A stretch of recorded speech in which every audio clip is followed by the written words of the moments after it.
Welcome back to Sunrise Daily. Well, continuing our focus on, we just heard from Honorable Agbonayinma speaking about what he thinks goes on and what his committee is taking a look at in the NNPC. We're joined on the phone this morning by Hector, who is the publisher of Sweet Crude. Good morning and thank you for joining us today. Well, in the light of that seizure made by the AFCC from the former GMD of NNPC, there are many who are raising questions now. But you've been covering this for a long time, this sector.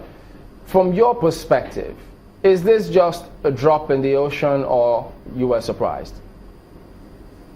It's a drop in the ocean, yes.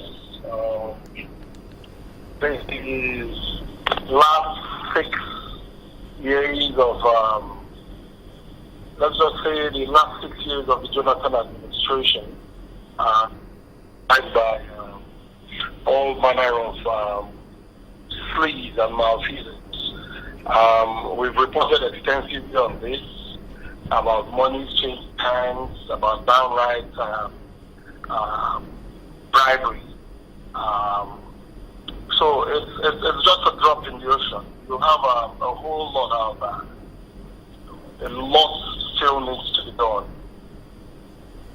Well, he also talked about, he thinks that the country does not actually export 2.2 million barrels of crude. He thinks that there's a lot more, and that some of this crude are actually undeclared, and there appears to be a gang up to cover up the entire dealings. Do you share this view? Well, he's a member of the National Assembly, and when we're talking about the legislative arm of government, we expect a whole lot more. We expect specifics. We expect the National Assembly to rise to the occasion and get to the bottom of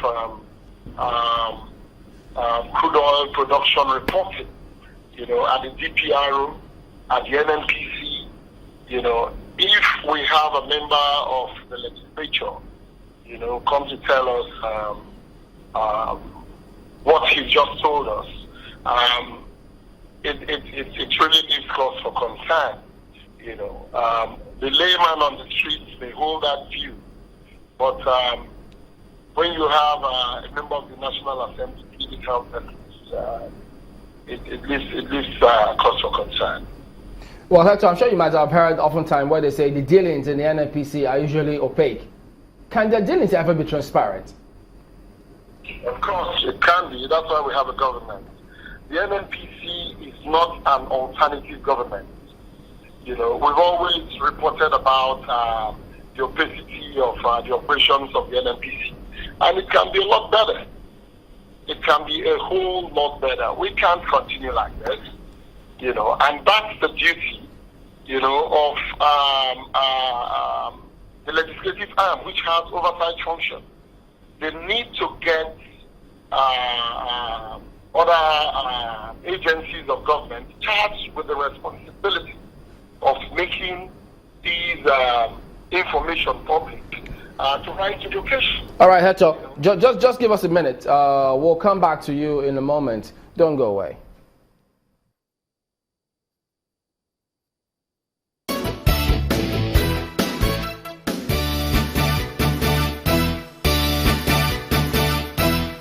Back to Sunrise Daily, continuing our conversation with Hector. Mr. Hector, let me ask you this question very quickly. There's so much discussion about the government's anti-corruption drive has come out with some results. For instance, now you have the patient's Jonathan claiming $31 million. She has sued the Nigerian state for that, saying that money belongs to her. You've had also situations like the Oriseja case, where $35 million was being recovered from him. The case goes on so much indeed. Desiani Alison Madrike, $20 billion missing, dollars missing, oil money. Now, this is the catch. The narrative so far, when it comes to Dasuki, I acted based on Jonathan's instructions. And in another case, the president asked me to change 10 billion naira to foreign currency for PDP delegates. Now, this goes on and on. The government has found out some people did steal the sovereign fund. But people are saying that this change hasn't been felt at all. Is this appropriate, the way the government is going about this corruption, when you find you actually get these monies back and then nothing is heard about it again? What are your views? Well, my views are that you can't fight corruption by nitpicking. You know, we've got to get the agencies of government to come alive. It's not going to be enough to nitpick. You just pick on individuals whom you perceive to be corrupt. We have corruption on so many levels, from the local government to the state government to the federal government, of course, and the agencies of government. So the question to ask is this: how do we re-engineer the system such that we get the agencies of government to work? Something failed. Governance failed at a point for individuals to make away with such large sums of money. You know, people don't just walk to the central bank and cut away millions of dollars. You know, the institution of governance, the agencies failed. So why did the failure occur? Where did it occur? When did it occur?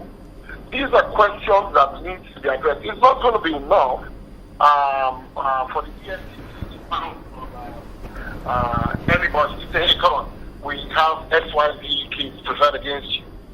You know, and we say the government is working. No. At the local government level, a whole lot is happening. At the state government level, that doesn't even allow local governments to function effectively, a whole lot has gone wrong. So we need to ask ourselves that question: where did we go wrong? Where did governance start to fail?